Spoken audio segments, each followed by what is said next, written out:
మహిళలు అన్ని రంగాల్లో రాణిస్తేనే మహిళా సాధికారత సాధ్యమవుతుంది అని సిపిఐ రాష్ట్ర కంట్రోల్ కమిషన్ కార్యదర్శి 72వ వార్డు కార్పొరేటర్ ఏజే స్టాలిన్ పేర్కొన్నారు. 72వ వార్డు పరిధిలోని కర్ణవాడిపాలెం కమ్యూనిటీ హాల్లో మహిళా సదస్సు ఘనంగా నిర్వహించారు. ఈ కార్యక్రమానికి స్టాలిన్ ముఖ్య అతిథిగా హాజరై మాట్లాడుతూ మహిళలు విద్యతో పాటు అన్ని రంగాల్లో ముందంజలో రాణించాలి అని, అప్పుడే మహిళా సాధికారత సాధ్యమవుతుంది అని అన్నారు. ఆంధ్రప్రదేశ్ మహిళా సమాఖ్య రాష్ట్ర అధ్యక్షురాలు అత్తిలి విమల మాట్లాడుతూ మహిళలు నిత్యం ఎన్నో సమస్యలు ఎదుర్కొంటున్నారని, సమస్యల పరిష్కారం కోసం ఐక్యంగా ముందుకు సాగాలి అని అన్నారు. ఈ సందర్భంగా మహిళలకు చీరలు పంపిణీ చేశారు. ఈ కార్యక్రమంలో కె వనజాక్షి, శ్రీలక్ష్మి, కొప్పిశెట్టి విశ్వశాంతి, కర్ణంరెడ్డి జ్యోతి, లక్ష్మి, కసిరెడ్డి, సత్యనారాయణ తదితరులు పాల్గొన్నారు.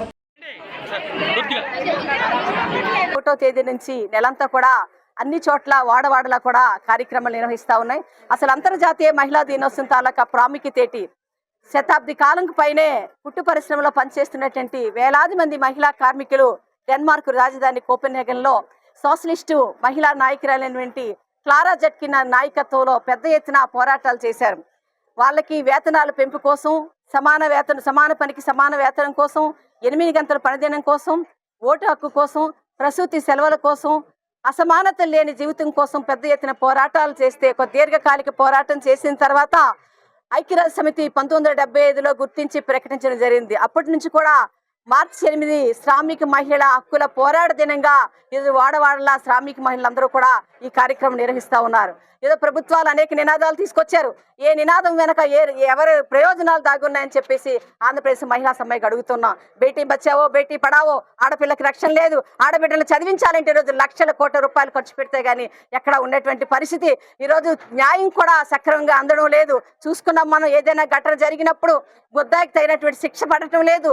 చట్టాలు పోరాడు చేసుకున్నటువంటి సాధించిన చట్టాలన్నీ కూడా డబ్బున్న వారి చేతుల్లో చుట్టాలుగా మారిపోతున్నాయి.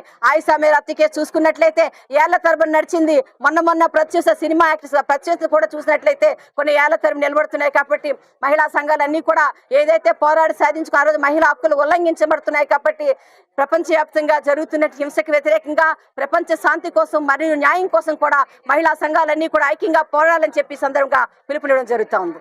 కర్ణవాడిపాలెం అదే విధంగా సుందరి కాలనీకి కలిపి ఇక్కడ ఈ కార్యక్రమాన్ని నిర్వహించడం జరుగుతుంది.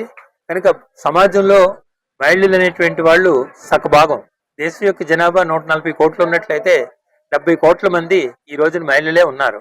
కనుక అన్ని రంగాల్లో కూడా మహిళలు అభివృద్ధి చెందితేనే దేశం కూడా అభివృద్ధి చెందుతుంది. కనుక దీన్ని గమనించే ప్రభుత్వాలు కూడా ఆడపిల్లల కంటే ప్రోత్సాహకాలు ఇస్తామనేటువంటి దాంతో నినాదాలు ఇవ్వటం జరుగుతుంది. దురదృష్టం ఏంటంటే మన భారతదేశంలో ప్రపంచంలో ఎక్కడా లేనటువంటి ఈ వరకట్న వేధింపులు అనేటువంటివి ఎక్కువైపోయాయి. ఈ రోజు దేశ ప్రధాని గారు కూడా బేటీకో బచావో బేటీకో పడావ్ అనేటువంటి పరిస్థితి ఎందుకు వచ్చింది? అట్లాగే రాష్ట్ర ముఖ్యమంత్రి చంద్రబాబు నాయుడు గారు కూడా మీరు ఆడపిల్లని కన్నట్లయితే రేపు కట్నాలు ఇవ్వలేని వరి వద్దు, మీకు పుట్టిన వెంటనే మాకు ఇంటిమేట్ చేసినట్లయితే ముందు ₹1,00,000 ఇస్తాము, అలాగే డిగ్రీ వరకు కూడా ఆడపిల్లలు చదువుకున్నట్లయితే రూపాయి ఖర్చు లేకుండా చేస్తామని ఎందుకు చెప్తున్నారంటే, దురదృష్టం ఏంటంటే ఆడవాళ్ళు చాలా మంది ఒక పెళ్ళైన తర్వాత అత్తవారింట్లో వేధింపులకు గురవుతున్నారు. బయట వెళ్ళేటువంటి ఆడపిల్లలకి రక్షణ ఉండలేదు. రెండోది ఏంటంటే మొత్తం ఒక తండ్రి తన జీవిత కాలంలో సంపాదించి ఒక అల్లుడిని చూసి కూతుర్నిచ్చి పెళ్లి చేసినట్లయితే ఆ కూతురు కూడా అక్కడ సుఖపడలేని పరిస్థితి ఉంది. కనుక మనం మహిళల్లో కూడా మార్పు రావాలి. కనుక సమాజంలో మనం కూడా భాగస్వాములు. కనుక తోటి మహిళని జాగ్రత్తగా చూడాలనేటువంటి ఆలోచనతో ఎప్పుడైతే వస్తుందో అప్పుడే భారతదేశంలో ఉన్నటువంటి ఆడ మగ కూడా సుస్థిరంగా ఉంటారు. కనుక అంతర్జాతీయ మహిళా దినోత్సవాన్ని పురస్కరించుకొని ఈరోజు ఇక్కడ ఆంధ్రప్రదేశ్ మహిళా సమైక్య ఆధ్వర్యంలో రాష్ట్ర అధ్యక్షురాలు విమల గారు ముఖ్య అతిథిగా విచ్చేసి ఈ కార్యక్రమాన్ని మేము నిర్వర్తిస్తున్నాం. కనుక వార్డు కార్పొరేటర్గా నేను సుమారు గాజువాక పురపాలక సంఘం నుంచి లెక్కేసినట్లయితే 25 సంవత్సరాల నుంచి కూడా నేను అటు కౌన్సిలర్గా 2 సార్లు కార్పొరేటర్గా పదవీ బాధ్యతలు నిర్వర్తించాను. కనుక 72వ వార్డు కార్పొరేటర్గా రేపు 17వ తారీఖుని పదవీ విరమణ చేయటం అనేటువంటి జరుగుతుంది. కనుక ఇప్పటికే 75 సంవత్సరాలు వచ్చాయి. కనుక ఇంకా భవిష్యత్తులో నేను పోటీ చేయట్లేదు. సిపిఐ పార్టీ తరఫున పోటీ అనేది ఉంటుంది.